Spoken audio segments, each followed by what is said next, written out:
A special welcome to Ilan Troen, who's here from Israel. This is the second of two talks that Professor Troen is giving us this week. Yesterday, tornadoes aside, he was in this very room and also on Zoom and gave a talk based on his most recent book, on Israel, Palestine, and World Religions, Promised Land. It's a very important book, a very insightful book. It deals with the religious dimensions of the conflict, Judaism, Christianity, Islam. And I certainly benefited from reading it. I recommend it to any of you, all of you who are interested in the subject. Today, we're going to switch subjects. This book was written before October the 7th, 2023. Life changed on that day. And he's going to, in fact, talk today about October the 7th and its aftermath. Correct, Ilan? If that's what the topic is, yes. Okay. We all have been reading, hearing, listening, worrying about things today about what came into existence with October the 7th. Certain dates are canonical dates.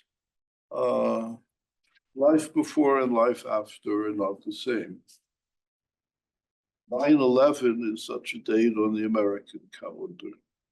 On the Hebrew calendar, the date Tisha B'Av, the 9th of the month of Av, is such a date as well, commemorating the destructions of the temples in ancient Israel and the dispersion of the people.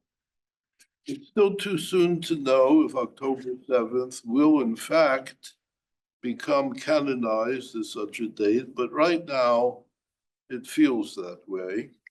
I've been reading all kinds of things. You've been reading all kinds of things. I just finished reading an essay by a scholar who says there's who we were before October the 7th and who we are now. That registers in a very truthful way to many of us, I'm sure. And we'll look forward to hearing from Professor Troen. First, he will begin with some personal reflections, and we'll get that started with a very brief snippet of a film involving his family life on that day. And thereafter, Ilan, we leave it to you to teach us and talk to you. Okay? Yes, thank you very much. You're welcome.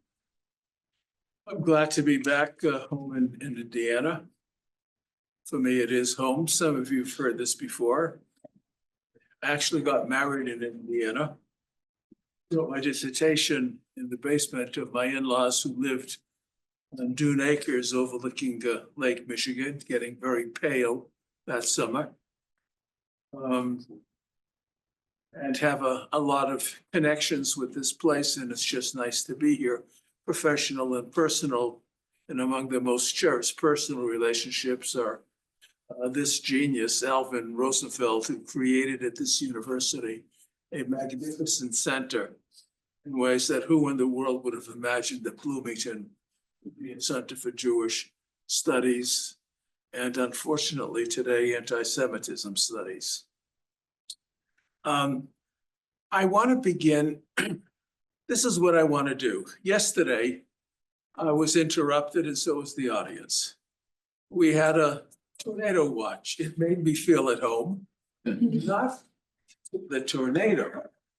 We lived for a couple of years in Columbia, Missouri, and as one walked into our home, there was a sign that had two messages. Go to the southwest corner of the basement when a tornado comes, and beware of brown recluse spiders. Aside from that, it was a pretty safe place to live, except when another big 18 came to town. But I was interrupted, and I'm going to leave time for wherever this discussion will take you or you want to take it. What I want to do is to give a curtailed discussion of October 7th, and I want to do it in a personal way and use a personal story as context. I think some far larger issues that disturb a great many people, including myself, my family, people that I know. Let me begin with something very dramatic.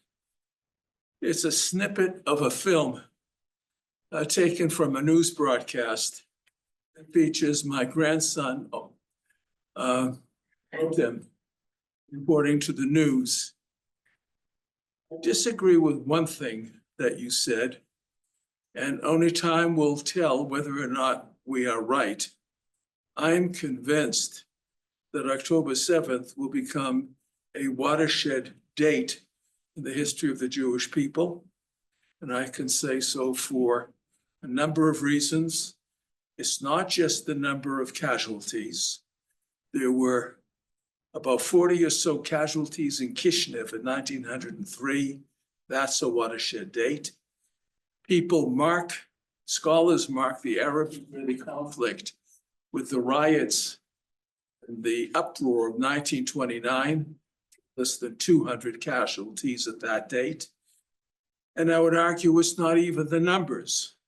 Most of us have forgotten or don't know that before the Holocaust, since the 17th century, the largest pogrom took place in the Ukraine with more than 100,000 people killed in 1919, including, as I will show you later on, members of my own family. And the uproar that was the disorder of Eastern Europe between Poland and the Ukraine, and the revolution and the mayhem that took place there. Jews were murdered in the tens of thousands. So it isn't just a question of numbers. There is something far more substantial going on with what occurred on October 7th. One last word of introduction. The preparations for ensuring or marking or dealing with that watershed event are already taking place. The Rothschild Foundation of Europe is investing an enormous amount of money in creating an archive in the National Library of Israel to collect data on October 7th, and the data is monumental.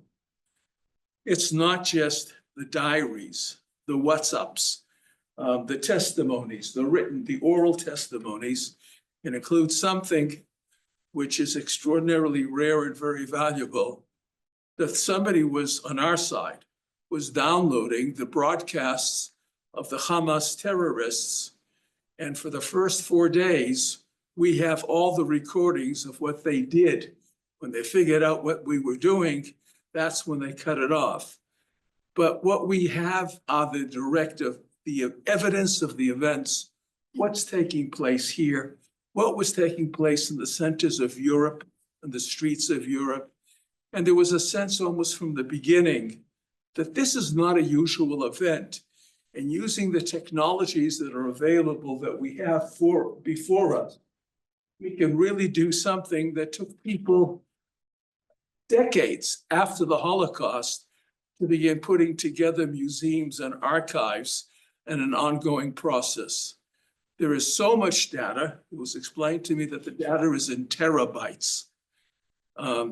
It's all digitalized, that the challenge is how to actually categorize and assemble this data so that it'll be meaningful for the scholars of a whole variety of kinds, let alone the people of literature, the humanities, who will wish to interrogate this horrendous event, which is very much in dispute between Jews and non-Jews, the general public, not only in our part of the world, but in your part of the world.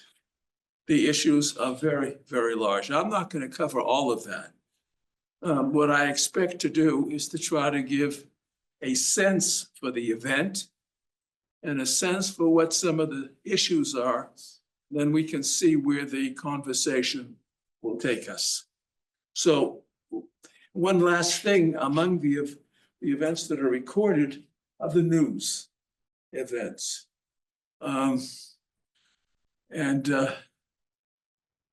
It's a story how I became one of the first people interviewed because one of my former students at Brandeis is a reporter for National Public Radio. And he came with my son's roommate, who's a reporter for the New York Times, to Soroka Hospital on Saturday evening to see the mayhem close up. And what he didn't know was that his former professor was there with my grandson, who had just been removed from surgery to extract a bullet from his abdomen. And we recognized one another in all the mayhem, and the mayhem was enormous.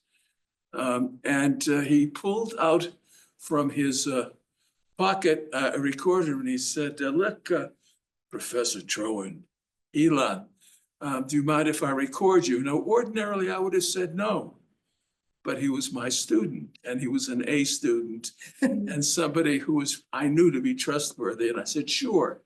And then I discovered the golden rule of journalism, that networks look at the other networks, not at themselves. So it took zero time to appear on everything from Chinese to French to British to all the American networks, and included in that was what you're going to see that appeared on an American network featuring my grandson, Rota.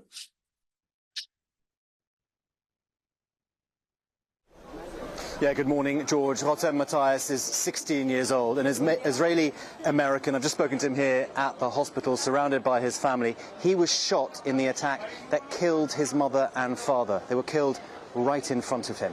A warning, this may be difficult to watch. This was a typical day in Rotem Matthias' family. His parents, Deborah and Shlomi, laughing and singing along with friends and family.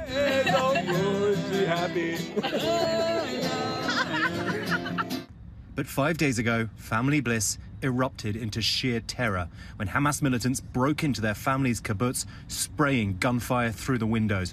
Both his parents were killed as they tried to barricade the family inside. His mother's body fell on top of him. The terrorists opened the door, shot. They threw a grenade or something. It exploded.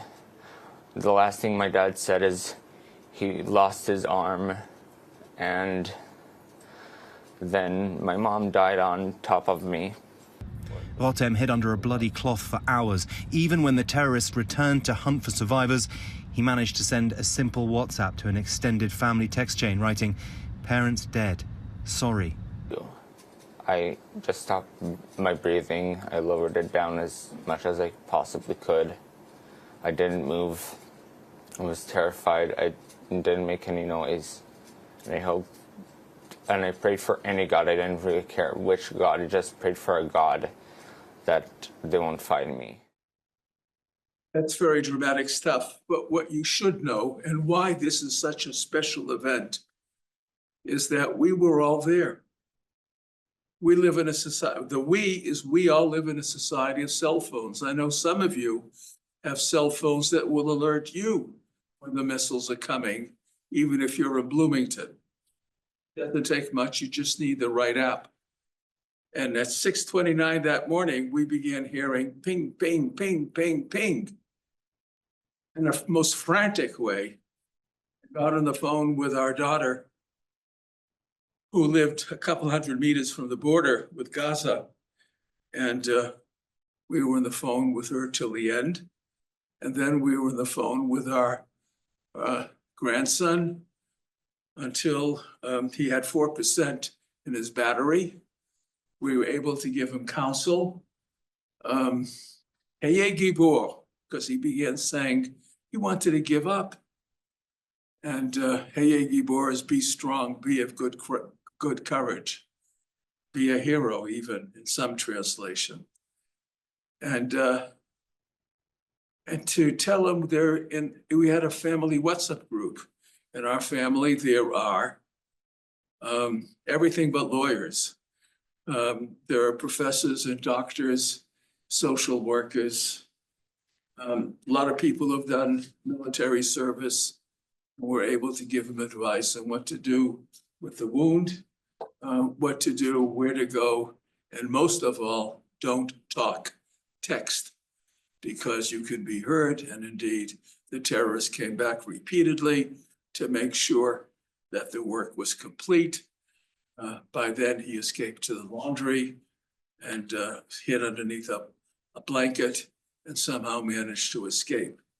So he has a horrendous story, but we were there.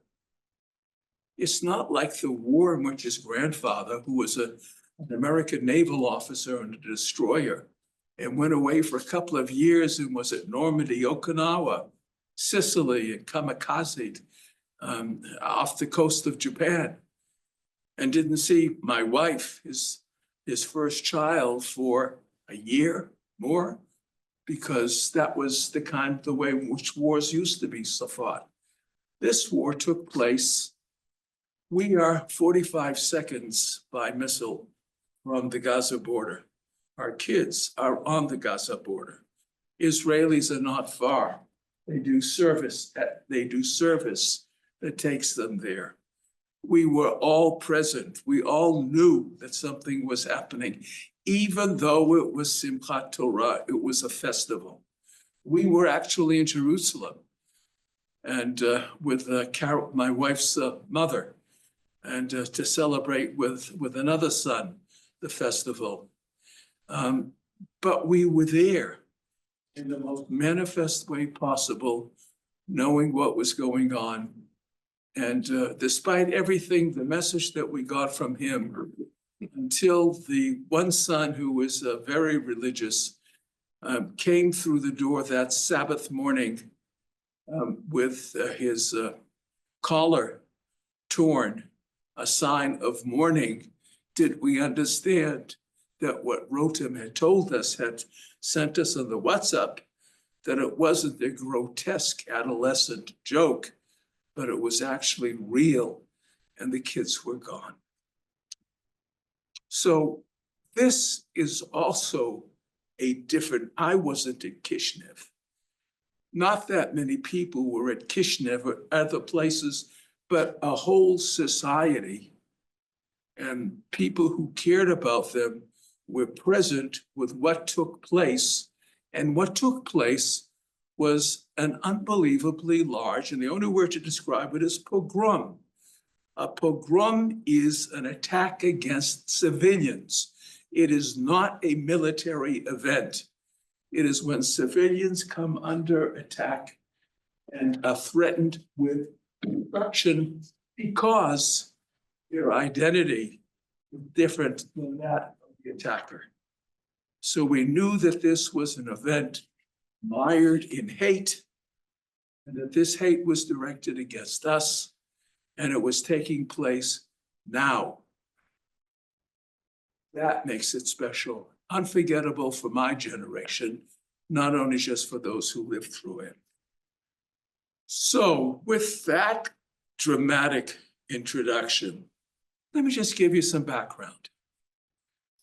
What is Gaza? Where is Gaza? Well, I've learned that people don't know where the river and where the sea is, but I'm not going to give that basic lesson in geography. We know roughly where Gaza is, but Gaza is a historic place in the Old Testament. Samson hung around Gaza. It's a place where the Philistines lived. But really, in recent memory, it's not a political entity. How did it get to be what it is today? And the answer is that Gaza really emerges out of the Arab-Israeli conflict. It emerges when the British decide to divide up, carve up Palestine as it was. And they didn't intend for Gaza to be established as it was. Gaza emerges as an Arab territory as a consequence of the 1948 war. And it is under Egyptian control, which is also unintended. Now, the people who moved to Gaza, relatively sparsely, inhabited were people who came from places which are today Ashkelon or neighboring Arab towns, villages, farming communities, who came as refugees, not knowing how long they would be there, and settled in that Gaza Strip. The interesting thing is the Egyptians took it over, but didn't necessarily want it. A personal anecdote, I created a conference on the 1956 war, the Suez Sinai campaign, and invited the Egyptian ambassador, who informed me that you guys want to have Gaza? Well, I want you to know, based on our experience, it's going to stick in your throat like a bone. They didn't want it. They really didn't use it. They used it as a place with which to pester Israel. And in the early years, in the 1950s, until 1956 roughly, it was a setting stage for attacks on Israel through the Fedayeen or Fedayeen. And only after the 56 war, it quiet down. After 67, it again becomes a troublesome area. In short, this is a place that belongs to whom? It belongs to the Palestinians, but they're not a state yet. And this place has been governed or manipulated by outsiders, most recently by people as far away as Iran, and for their own uses, their own purposes, and those purposes have involved causing trouble. And it became overly populated by people who have no real opportunities for making a living. There's no real industry there. There's some land for agriculture, but there are no major industries. There's no major port. 20,000 people who lived in Palestinians of Gaza before the Hamas came in worked in Israel as day laborers. So that was a major source of income. In short, it was an area destined to be source of trouble, and indeed has fulfilled that remarkably well. So it's a place of continued military conflict, and it is a place that really was able to be settled down and to govern with a responsible local government. The Palestinian Authority tried to do so, and indeed, for a period of time, it actually worked. I can remember in the 1990s, when my other homes is Brandeis and Ben-Gurion University, where we gave seminars in Gaza, and people from Gaza came to Ben-Gurion University to take courses in healthcare, in language learning, in human relations and human services. One fabulous example, Arafat's brother, Fatih, a physician, was the head of the National Institutes of Sciences of the Palestine Authority, actually used to publish with my colleagues at Ben-Gurion Universities on ecological issues. There was a time when there were possibilities of active cooperation and the possibility of interaction and mutual accommodation. That ended around 2005 when there were elections. And the Hamas won elections on the following basis: one person, one vote, one time. And that one time meant that they took care to make sure that the PA, Palestinian Authority, would be out of the government and they would rule it permanently. That's when the real troubles really begin. That's point number one. Point number two, it's called an open air prison. It probably is an open air prison. On the other hand, you have to understand the nature of walls and enclosures in Israel, Palestine, and the surrounding area. When Zionists came, they never imagined that they would be themselves enclosed in a ghetto. Sure talk. Epstein or Eilat, an ambassador, a whole group of people from the Yishuv, the old settlement, what would ultimately become Israel, went to high school in Beirut. The roads between what was Tel Aviv and Jerusalem, certainly, and Damascus and Beirut and Cairo and Alexandria and wherever were open.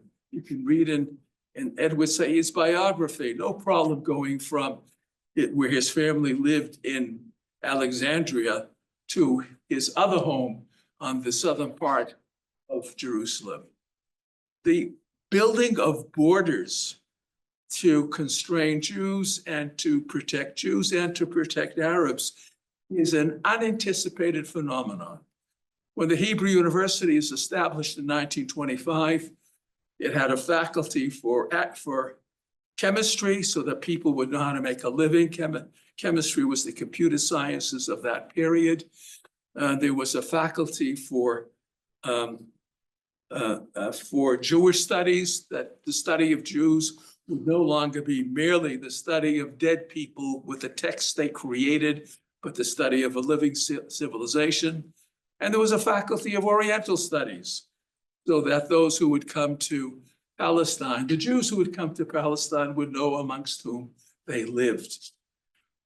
So the whole structure, the mental structure, was we have come to this part of the world to become part of it. You can look at the plans, the city plans of places like Rehovot. There are no walls. There are places like Nahalal, where the settlement is made in a circle, and it's like a wagon train, and the circle is good for defense, but there's no wall around Nahalal. The first walls are put up in the 1930s, and there are other ways in which Jews defended their settlements. But from the Jewish perspective, these are security fences. From the Arab perspective, they are walls. In both cases, they constrain populations and they inhibit the kinds of relations that ought to exist and ought to take place. This is, Jews did not go to the Middle East to live in a mellah or a ghetto.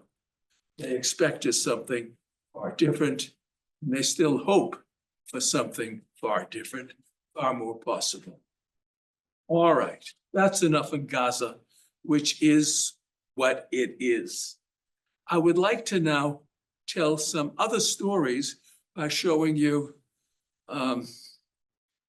we live in the age of cell phones, and you have no idea how many slides we have. These are slides of my family, and I want to tell you what we came to. I was a student at the Hebrew University a long time ago. And I wanted to come back to live there. And we did in 1975 with my wife, who grew up in Philadelphia, from an American naval family that established the Israeli Navy in part. And we decided we wanted to live in the part of the country that was not settled. It was because perhaps we'd lived in Missouri. Notice how I pronounced that. It meant we didn't want to live in Jerusalem. We didn't want to live in the big city. We wanted to live in the land, in a new part of the land. And we thought that even if you're a professor, you could be a pioneer. And you really can. You can get yabalot. I don't know how to say yabalot in English. You can get bruises in your intestines, not just on the palms of your hand, by being an academic.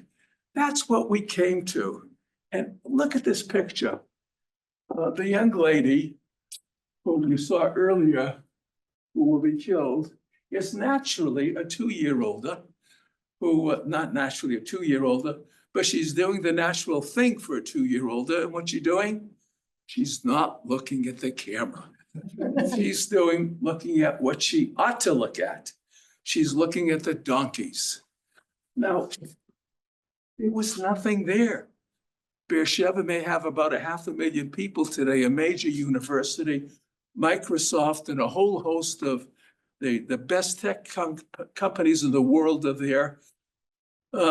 All kinds of manufacturing takes place there, high tech, low tech, commercial retailing, We once had almost a symphony orchestra. It was the Israel Sinfonietta with Mendy Rodin. And the musicians came from someplace else. But nevertheless, there was music. It was the world's greatest youth chess club. After the Russian immigration, all those kids came knowing how to play chess. And but there was no palaces. Abraham lived in a caravanserai. It's a route. You want to go to Jerusalem, you go from Egypt through Beersheba up to Jerusalem. You want to go from the coastal road through the spice route down through the Red Sea in Asia, you go through Beersheba. It is a crossroads city that never had ports, never had palaces, never had fixed buildings. The only fixed buildings first appear around 1900, designed and built by German engineers in the service of the Ottoman Empire to build a kind of the outlines of a Fort Leavenworth because they knew they were going to fight the British there. And by the way, I have a wonderful photograph of Lawrence of Arabia with a kind of putting his foot on a Bedouin soldier to show his mastery at the place, because a major battle in the First World War took place at Beersheba. Okay, so there's Deborah looking at our neighbors. 5 miles or so up is the old Green Line. This was a border town, a border area that became available for development only after the '67 war, and where peace was possible. And those are some of the 3 children, and there is still number 4 in utero with my wife. So this is where we came to build our home, in a piece of desert. We now have 2 olive trees, a couple of lemon trees, grapefruit, pomegranate, 120 different plants. We have made the desert bloom.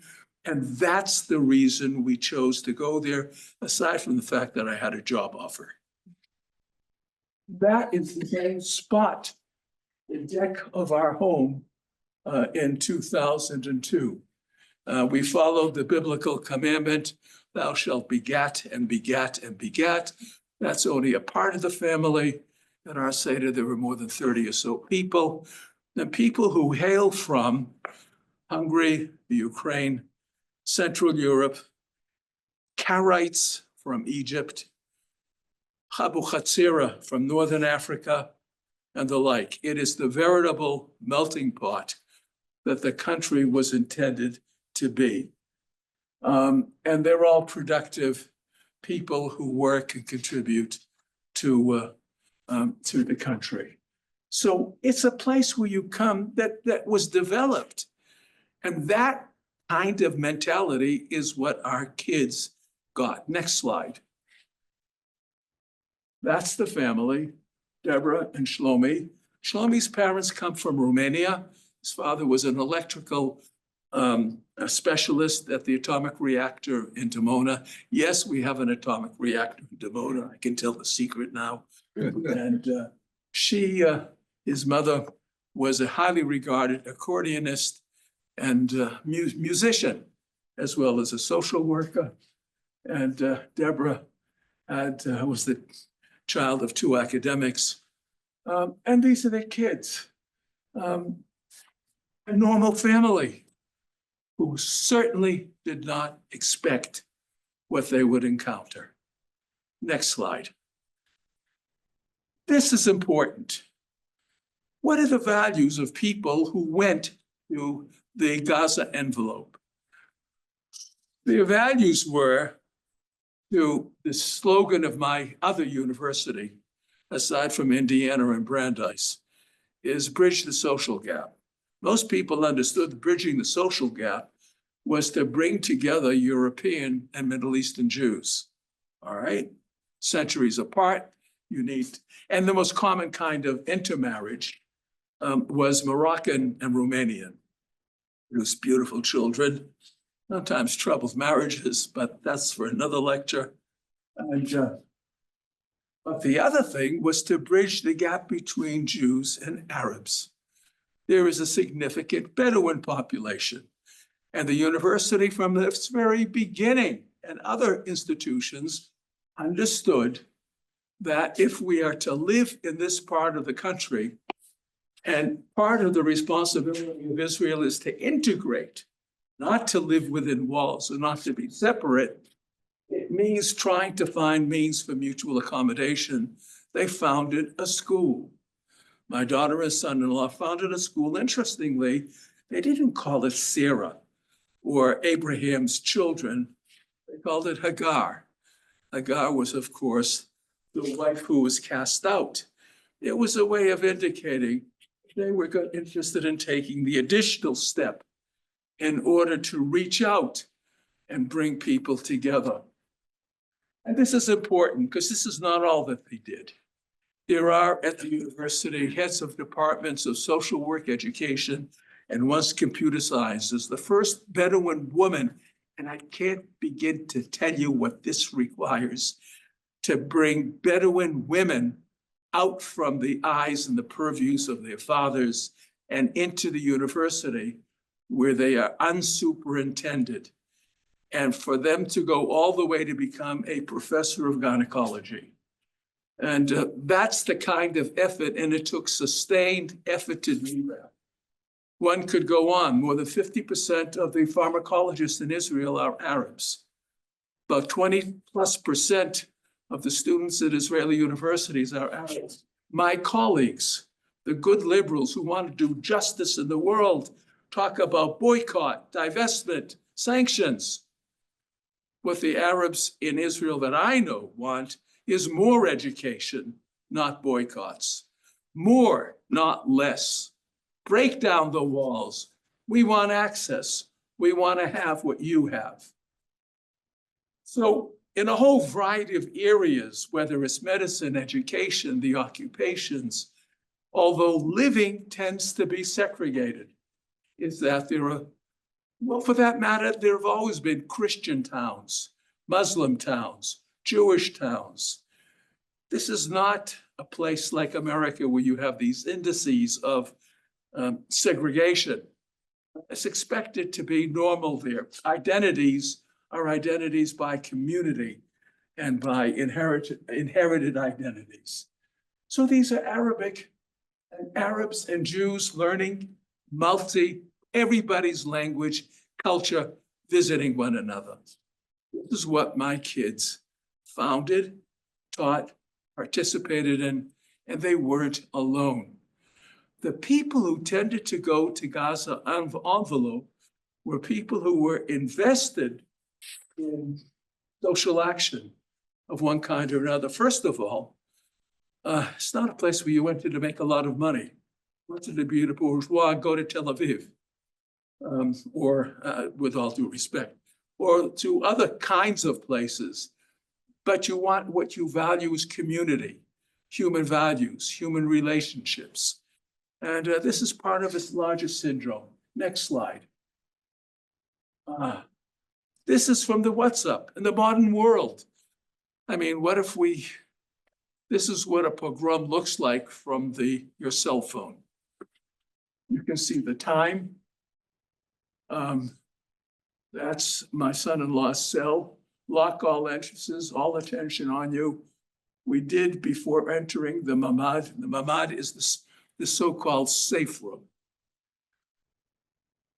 But we're really scared. The girls are in their homes.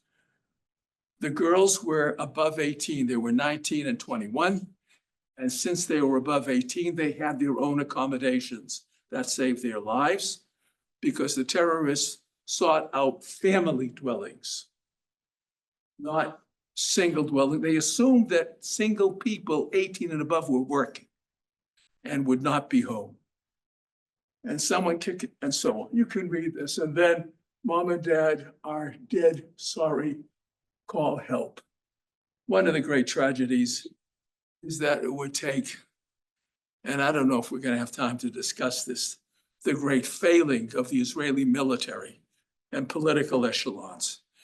But boy, did Israel screw up. It was supposed to have settlements. Part of the story of settlements was that settlements were planted in strategic places to create the borders of the country. The first time we realized that settlements would not only do that, but they could become a burden was in the 1973 war during the Golan Heights, when valuable military resources were necessary for protecting settlements rather than dealing with an enemy. All right, and then you could hear help. No help. Don't call me. I will hear. I love you all, just in case, and so on. So we have that documentation, and so does everybody else. There's now a whole raft of books with pictures taken from cell phones of people who have endured this horrendous tragedy of the intrusion into a safe room where families were decimated. Next slide. This is interesting. Memorialization is part of the project, and we should talk about. How do you memorialize people? We had to confront that about a week after. They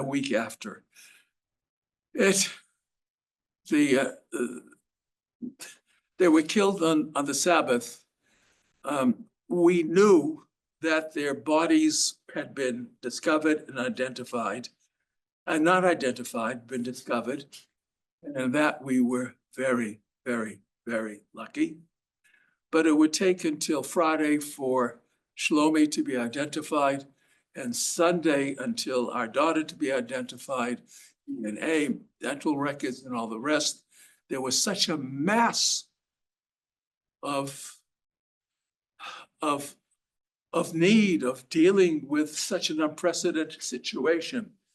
And we got the knock on the door. It was just like in the movies, around midnight on Sunday night, by the two officers and the two social workers to bear the news and to calm us and to minister to our needs. And the first thing they told us was very important, and we immediately understood. They said, do you want the bodies in a coffin or in shrouds? What that meant was, if they're in coffins, is that there are just remains. And a shroud is enough there to suggest that the identity of the individual still manifest in a significant way. And so the kids chose shrouds, but then they asked, the question was, when do you want the funeral?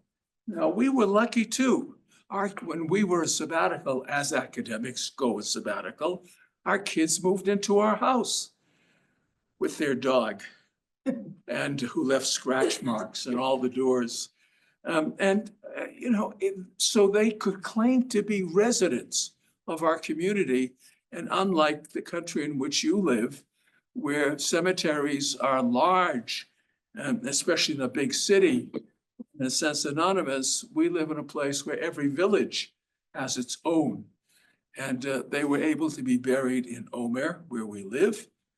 And the question was then, when, and the kids wanted it on Tuesday. Why on Tuesday? Jewish law says immediately, the next day, this day, Monday. Because they came from a kibbutz. Because they have a family, which is us and my in-laws, our in-laws. But there is also the family of the community amongst whom they live.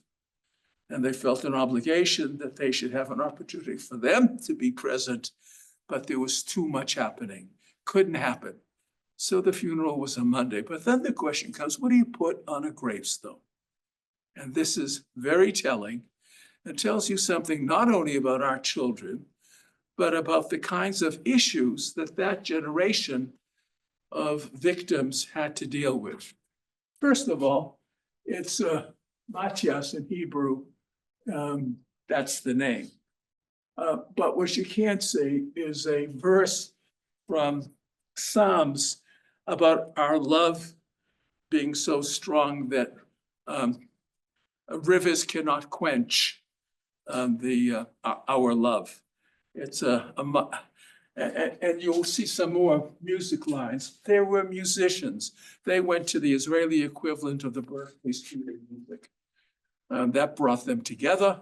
There was a house full of singing, of light. All the kids, everybody plays an instrument. And when in their community, they were noted for what their contributions. Shlomi was the choir master of kibbutzim, of the reactor in Dimona, of high schools, and so on and so forth.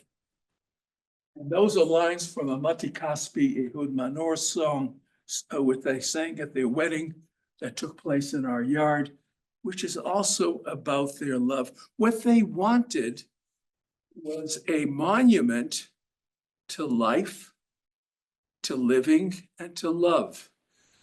What they did not want was something that would be testimony to the gruesomeness of their ending. Explain a bit more what that means. And the choices that we also have as a people as we consider how we reflect on what happened on October 7th. Now, what it says is simple: the names, child of so-and-so, the date of birth, date of death, that they were taken before their time, and Tet Nun Tzadi Bet Hey, that may their souls be bound up with the souls of the living. So it's very traditional with some text, but what's significant here is what's not on the stone. There were those people who put on the stone that they died al Kiddush Hashem, that they died a martyr's death. Well, they didn't want that. Nobody asked Deborah and Shlomi, will you change your faith and spirit and your life will be spared? This is not the Middle Ages. They were killed quite simply because they are Jews. No questions asked. You're Jews, you die. Nor did they want on their gravestone that which other people put off. 3 Hebrew letters, Hey Yud Dalet, Hashem Yikom Damam. May God avenge their blood. We don't know, and this is not an anti-theological statement. I don't know where God was on October 7th. They don't know where God was on October 7th. I am not clever enough. I don't know if anybody here is clever enough, wise enough to understand how it is that God organizes his universe. But I certainly don't want to, in my ignorance, request that God somehow do justice in the world. Even as I don't know how injustice came in, I do not know how it will be dealt with in the future. And so it's a testimony really to my inability to comprehend the world in which I live and my inability to understand why this event happened and how it's going to be rectified. That explains the absence of those other letters that other people put on their gravestones. It's an individual and a collective choice, and I should say most people did not put it on. They did not want God involved in all of this. This was a human act of evil, and somehow we will have to sort it out. Next slide. There they are. A few more words, and then we'll go on to something else. What to say? This is very painful to unravel and very painful to live. We don't know when October 7th really began, and it hasn't ended. The casualties are very large and are still ongoing on all sides. On all sides, and we are also painfully aware of that. So what is the proper behavior in this world? There was an interesting indication of one approach, and on the anniversary of the death, and it has to do with memorialization, where every kibbutz on the 7th of October, a year later, had a memorial just for the families, just for people who were related to those who fell in the kibbutz. And what was interesting, in this case, there were 15 people who were killed. Their neighbors, by the way, was a Holocaust survivor with a Philippine helper. There was a young PhD, University of Washington, who was a specialist in Arabic and Arabic music, by the way, who was also killed. I mean, all kinds of people, varied people from varied places who had come together to be part of this enterprise. And it was, how do you memorialize somebody when the program committee of the kibbutz, and they're all powerful in this case, say you have 7 minutes to memorialize your loved one who has passed? What do you do? What do you say? What are the texts? First of all, in this age of cell phones and cameras, there were always pictures, either stills or moving pictures. And in no case, in all the presentations that were made, was there a call for revenge. Now, that's remarkable. Rather, all the presentations of the victims celebrated their life, their light, their contributions to the world in which they lived in, and the loss of that light to society going forward. Now, if that in fact becomes a larger motive of all of us who have endured this event, that's positive, at least in my thoughts. It makes some kind of repair possible. It makes going forward possible.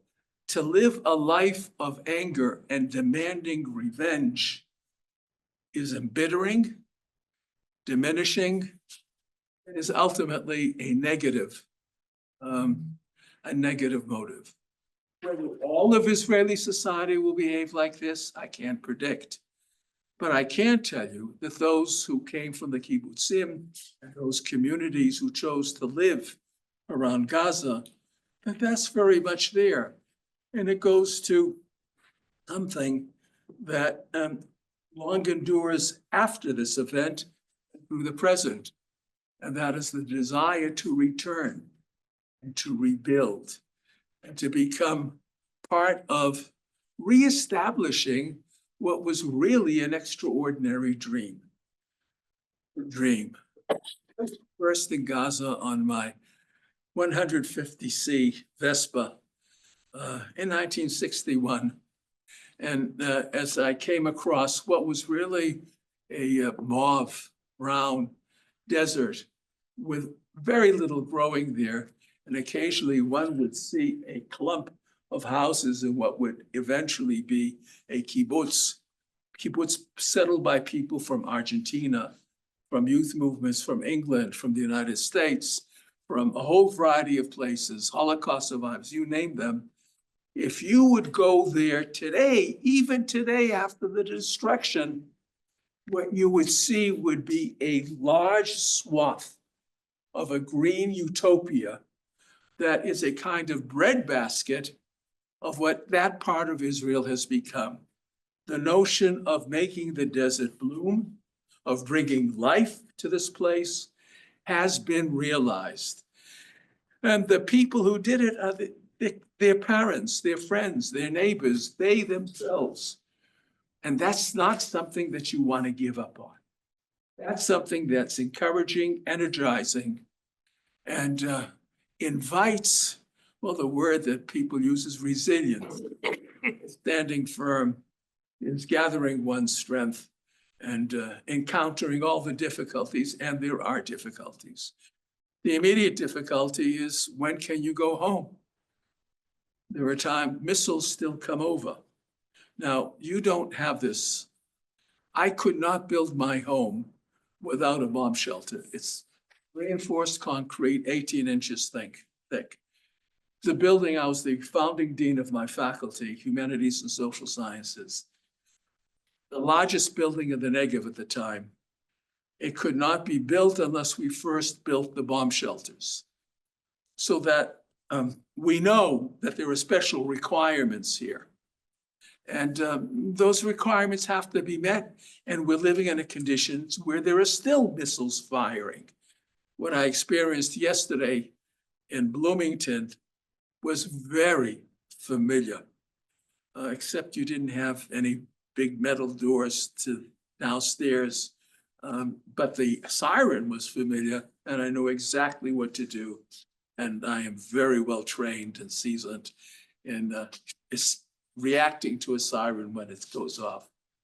Okay, that's enough of this. You can shut that off and take that off.